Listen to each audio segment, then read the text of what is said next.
Welcome back to the Deep Dive. Our mission today is very laser focused. It is. We are taking a deep dive into a really specific pre-match analysis for the upcoming Premier League game, Manchester United versus Wolves. Right. And you shared this source material with us, and the tone, frankly, is not one of, respectful anticipation. Far from it.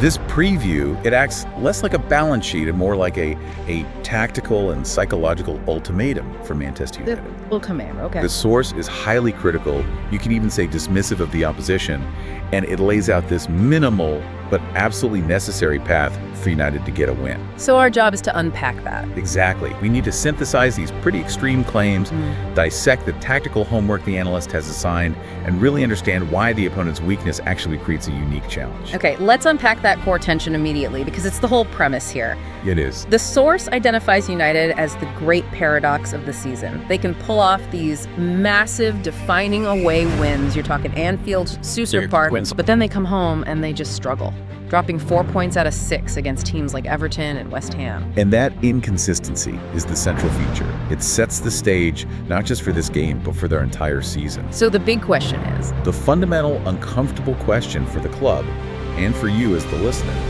is which Manchester United is going to show up? Will it be the sharp, clinical team? Or the one that sort of buckles under the weight of expectation against the side they're supposed to just dominate? What's fascinating here, though, is that the analyst puts this United problem into a much broader context. It's not just them this year. Exactly. One observation that really jumped out is the analyst calling the 2025-2026 season a mad one. A mad one. Yeah. They note there's this widespread volatility where top teams are just consistently failing to perform. They specifically name Arsenal, Chelsea, Liverpool, even Bournemouth. And that's crucial because this league-wide chaos creates the massive opportunity the analyst is zeroing in on. It does. If the top 4 race is just, widespread self-sabotage, then getting 3 points against the league's bottom side becomes so much more important. Exponentially more important. You aren't just winning for yourself. You're winning to punish the failures of all your rivals. It changes the whole dynamic. It really does. Yeah. The opportunity is huge, and if United messes this up, it's not just 2 drop points. It's a structural failure to adapt to this uniquely open season. And that leads us to the assessment of Wolves. The extreme assessment of Wolves. Yeah. Extreme is the only word for it. The analyst brings up that famous line from Roy Keane, calling them one of the worst teams you'll ever see in the Premier League. And then the analyst takes it a step further. They do, suggesting they might be one of the worst Premier League teams in history. That is a profoundly damning thing to say. And that severity is backed up by some pretty deep dive nuggets on their performance. Okay, let's hear them. They are, of course, rock bottom of the league, with a truly staggering 2 points. 2 points from 14 games. From 14 games. But the real insight here is their offensive collapse. We're talking about only 7 goals scored in those 14 games. But the real kicker, the stat that just defines their paralysis, is the drought. The drought. They've lost 5 league games in a row. Okay. And what's critically damaging is the detail that they have not scored a single goal in those 5 matches. Not one. The source says they haven't found the net in the league since October. That level of offensive paralysis is the singular fact that drives the whole strategic prescription for United. It means they can't punish United's own mistakes. Exactly. And the source also notes there's been no upturn since the new manager, Rob Edwards, came in. So it's not just tactics, it's something deeper, a structural and psychological breakdown. And if you connect that breakdown to United's planning, the analyst makes a really direct jump to their tactical approach. Which is? Because Wolves are in this, historic collapse. United's game plan should just discard any focus on it. So all the talk about stopping Wolves or quelling their strength, that's just out the window. Instantly dismissed. The argument is that Wolves will not do anything on paper. Wow. The mandate is clear. It's almost arrogant. United must solely focus on ourselves and get the job done. The opponent is irrelevant. But this simplicity, it introduces a huge psychological hurdle. A colossal one. The analyst actually admits they don't know how United can avoid a tinge of complacency. Right. If you, as a professional, are told the opponent is just that bad, how do you keep that white-hot intensity you need? And this raises a big question about elite sports psychology, doesn't it? Should a world-class athlete really need a coach to tell them not to relax? You'd think not. But the source implies that this specific group of United players is prone to that kind of mental slowdown when they're expected to win easily. So the difficulty isn't technical, it's mental. Exactly. The pressure of expectation can paralyze them just as much as a tough rival can. It's that hunter versus prey mentality. Away at Anfield, they're the hunter, aggressive, counterattacking. Yes. At home, against Wolves, they're the prey, burdened by the need to create and dominate. And this psychological frailty is why the analyst gives the one required tactical solution to fix it. And that is? They must guarantee a fast start. Let's detail this, because it's a critical demand. United has to change its habit of starting games with a slower tempo. They need to burst out of the blocks, force the pace from minute 1. And the time frame given is specific. Very specific. Get a goal in the first 15 or 20 minutes. This is all about exploiting Wolves' fragile psychology and managing the energy of Old Trafford. Because if Wolves are already nervous and the home fans have that trepidation, a quick goal flips the script instantly. It validates the crowd, settles the players, and just shatters whatever fragile resolve Wolves walked out with. And the blueprint for this is the example the source uses. Scoring after 2 minutes at Anfield. Right. The analyst says that early goal changed everything straight away.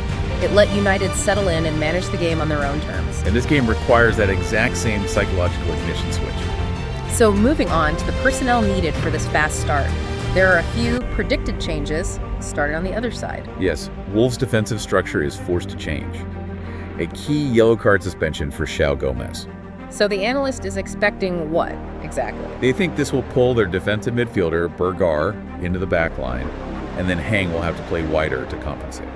So they're already destabilized before kickoff. That's the idea. Now, flipping to United, the main change is expected in the back line. Dix is expected to return to the starting lineup. Yes, replacing Heaven, who had a visibly flustered game against West Ham, picked up that early yellow card. The analyst described his performance as aggressive and excited, but that it just didn't work out. It didn't. So Dix's return is about injecting some needed composure and structure back there. And we should note, the rest of the back five, including Shaw and D'Lo, is expected to stay the same. But let's talk about D'Lo for a second, because he really embodies the kind of attitude the team needs. His recent form has been better, capped by his first goal against West Ham. The analyst called it a little bit of a fortunate drop, but, a good finish nonetheless. But it's more about his comments, isn't it? He's been quoted saying players need to become obsessed with playing for the club. That's more than a soundbite. That's an internal challenge to his teammates. It's just that D'Lo himself recognizes that tinge of complacency is a real problem. That's leadership. It is. Now, on the other side of the attack, the analyst is watching one player very closely. Kuna. The source says he was distinctly poor against West Ham and needs to get back to form, which brings us to the core tactical problem with the whole attack. This is where we shift from psychology to actual structure. Yes, the source says United is very, very right-heavy. That specific phrase points to a systemic imbalance. All their quality, their creativity, it's all funneled down one channel. Which means the opposition knows exactly where the danger is coming from. And the consequence is that Kuna, over on the left, isn't getting the ball enough. Because they're not shifting the play. Not shifting it enough. So if the ball isn't getting to Kuna in dangerous areas, he can't contribute. Correcting this right-heavy flaw is a critical tactical job. And the analyst specifically hopes he doesn't play central. Right, which has happened recently. It seems the best way to use him is wide, but only if the ball actually gets to that left flank. For rotation, Mason Mount is mentioned as a potential substitute. Yeah, if the attack stalls. So, if they're facing these structural problems in open play, what is currently making the difference for United when they do manage to score? Well, the source points out that right now, set pieces are the difference maker. Even with D'Lo's open play goal. Exactly. Which confirms that consistent creativity from open play is still a real struggle. It just reinforces why they must score early to open the game up. They can't rely on grinding a team down. Not this team, no. So let's bring this all together into a final prediction. All these risks, all these tactical mandates, it leads the analyst to predict what? A 3-1 win for United. A comfortable margin, which suggests confidence that United will eventually capitalize on Wolves' historic struggle. But there's a caveat. And it's a caveat that adds a delightful touch of cynicism. The host predicts United will not keep a clean sheet. They state it explicitly, with a kind of fatalism. They say Wolves are going to score their first goal since October against us. It's a classic. It reflects this deep understanding that even against a team that can't score, United often finds a way to make simple tasks complicated.